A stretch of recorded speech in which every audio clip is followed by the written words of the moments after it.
دوستو، جو آج میں آپ کو واقعہ سنانے جا رہا ہوں، یہ واقعہ کچھ عجیب سا ہے اور من گھڑت بھی، مگر جب آپ تھوڑا گہرائی میں سوچیں گے تو آپ کو ایک طرف پاکستان کے حکمران اور سہولت کار، جبکہ دوسری طرف وہی غریب عوام ملیں گے جو مختلف طریقوں سے کئی بار لٹ چکے اور لٹتی رہے گے۔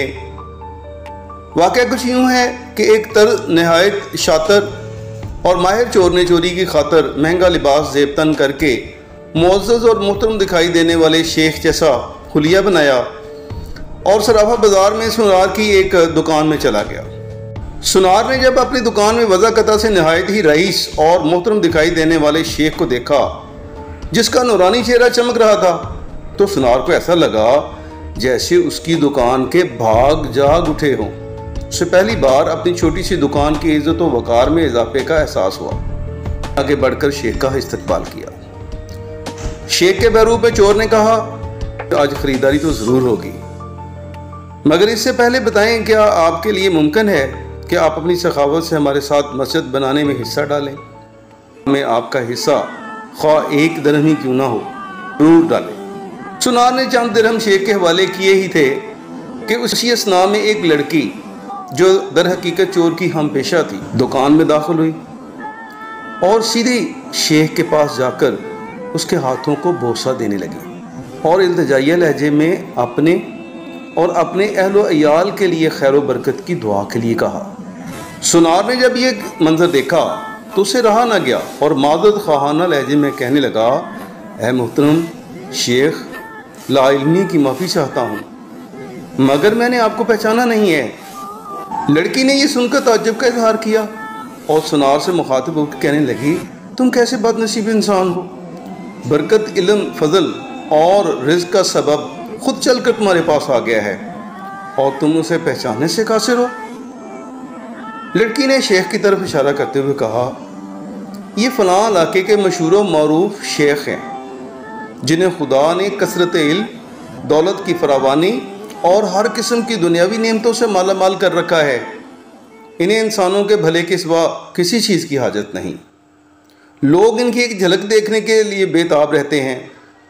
سنار نے شیخ سے معافی مانگتے ہوئے کہا، شیخ صاحب، میں معافی کا طلبگار ہوں۔ میرا سارا وقت اس دکان میں گزرتا ہے اور باہر کی دنیا سے بے خبر رہتا ہوں، اس لیے اپنی جہالت کی وجہ سے آپ جیسی برگزیدہ ہستی کو نہ پہچان پایا۔ غلطی پر نادم ہونے والا شخص خدا کو بہت پسند ہے۔ تم ایسا کرو، بھی میرا یہ رومال لے لو اور 7 دن اس سے اپنا چہرہ پوچھتے رہو۔ 7 دنوں کے بعد یہ رومال تمہارے لیے ایسی برکت اور ایسا رزق لے کر آئے گا کہ جہاں سے تمہیں توقع بھی نہ ہوگی۔ جوہری نے پورے ادب و احترام کے ساتھ رومال لیا، اسے بوسہ دیا، آنکھوں کو لگایا اور اپنا چہرہ پوچھا تو ایسا کرتے ہی وہ بے ہوش ہو کر گر پڑا۔ اس کے گرتے ہی شیخ اور اس کی دوست لڑکی نے سنار کی دکان کو لوٹا اور وہاں سے فوراً رفو چکر ہو گئے۔ اس واقعہ کو جب 4 سال گزر گئے اور سنار رود ہو کر اپنا نقصان بھول چکا تھا تو 4 سال کے بعد پولیس کی وردی میں ملبوس 2 اہلکار سنار کی دکان پر آئے۔ ان کے ساتھ وہی چور شیخ تھا جس کو ہاتھ کڑیاں لگی ہوئی تھیں۔ سنار اسے دیکھتے پہچان گیا۔ ایک پولیس والا سنار کے پاس آ کر پوچھنے لگا، کیا آپ اس چور کو جانتے ہیں؟ آپ کی گواہی سے یہ قاضی اسے سزا سنا سکتا ہے۔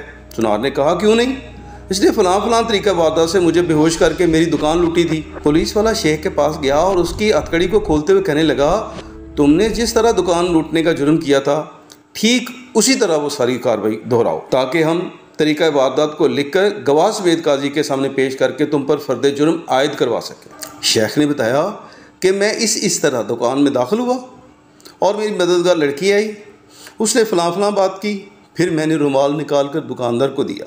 پولیس والے نے جیب سے ایک رومال نکال کر شیخ کو تھمایا۔ شیخ نے سنار کے پاس جا کر اسی طریقے سے اسے رومال پیش کیا تو پولیس والا سنار سے کہنے لگا، جناب آپ بالکل ٹھیک اسی طریقے سے رومال کو چہرے پر پھیرے جیسے اس دن پھیرا تھا۔ سنار نے ایسا ہی کیا اور وہ پھر سے بے ہوش ہو گیا۔ شیخ نے اپنے دوستوں کی مدد سے دوبارہ دکان لوٹ لی جنہوں نے پولیس والوں کا بھیس بدل رکھا تھا۔ آج ہمارے ملک کا بالکل یہی حال ہے، بھیس بدل کر وہی چور نئے روپ میں آ کر ملک کو لوٹتے ہیں اور عوام کو بے ہوش کر کے قومی خزانہ لپیٹ کر غائب ہو جاتے ہیں۔ یا اللہ، پاکستان کے اور پاکستانیوں کی حالت پر رحم فرما۔